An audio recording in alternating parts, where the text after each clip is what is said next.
Bonjour à tous. Aujourd'hui, avec moi, l'historienne Fatima Besnassi Lankou, docteur en histoire contemporaine, spécialiste de la guerre d'Algérie et de ses suites, qui est aujourd'hui pour un événement, bien sûr. C'est déjà être marraine de l'association Maras. Pourquoi avez-vous donné votre accord pour être marraine de cette association?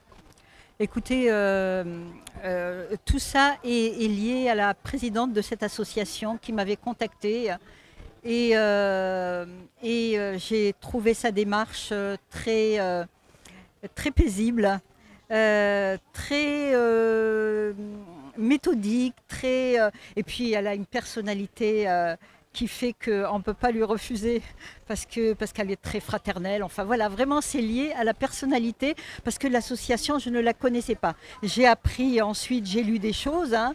J'ai communiqué avec Habiba Payak, donc j'ai eu des informations qui m'ont amené à me dire, bon, bah, j'ai bien fait d'avoir accepté puisque c'est j'allais dire, en adéquation avec mes idées et puis avec ce que j'attends d'une association.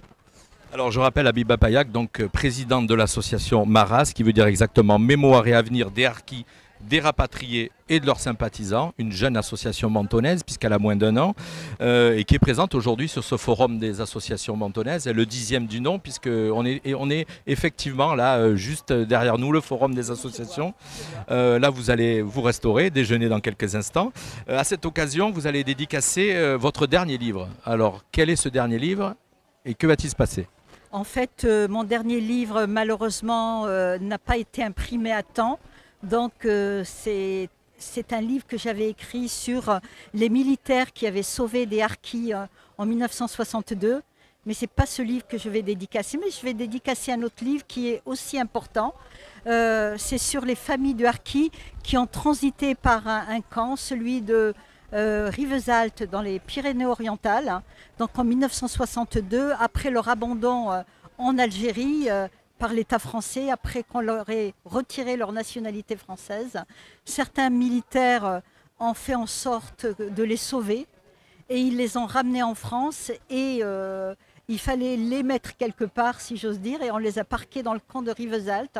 Et j'ai donné la parole à une vingtaine de personnes qui ont, disons, été reléguées là. Et c'est ce livre donc que je vais dédicacer cet après-midi à Menton. Alors, vous venez de parler de ce camp de Rivesaltes. Je rappelle que vous êtes membre du conseil scientifique du mémorial de Rivesaltes. Ça consiste en quoi exactement? Alors, c'est un mémorial, là, comme son nom l'indique. C'est un mémorial qui regroupe trois types de guerres. Une guerre civile qui est la guerre d'Espagne, puisque des républicains espagnols en 1939, lorsqu'ils ont fui le franquisme, en fait, en traversant les Pyrénées, on les a parqués dans ce camp, donc à Rivesaltes.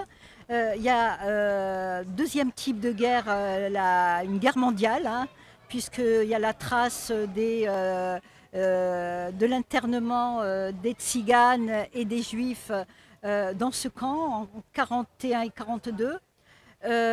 Et puis en 62, avec l'arrivée des harkis, c'est à leur tour donc d'être enfermés là pendant quelques années. Un mémorial a été donc construit à cet endroit même pour en fait apporter de la connaissance, de la réflexion, travailler sur ces groupes de personnes qui ont été enfermées là, travailler l'histoire, mais pour les historiens, travailler le passé, mais pour aussi en tirer, j'allais dire, des réflexions sur le présent. C'est-à-dire essayer d'imaginer ce qu'on pourrait faire des réfugiés, entre guillemets, puisque les harkis, on ne peut pas leur mettre l'étiquette de réfugiés, puisque quelques mois avant de les enfermer dans le camp de Rivesaltes, c'était des Français. Ils étaient Français depuis plusieurs générations. Et en juillet 62, on leur a retiré leur nationalité française. On en a fait des étrangers pour ensuite les considérer comme des étrangers et donc leur mettre l'étiquette des réfugiés. On les a enfermés dans un camp. On a enfermé des gens qui, quelques mois avant, étaient français.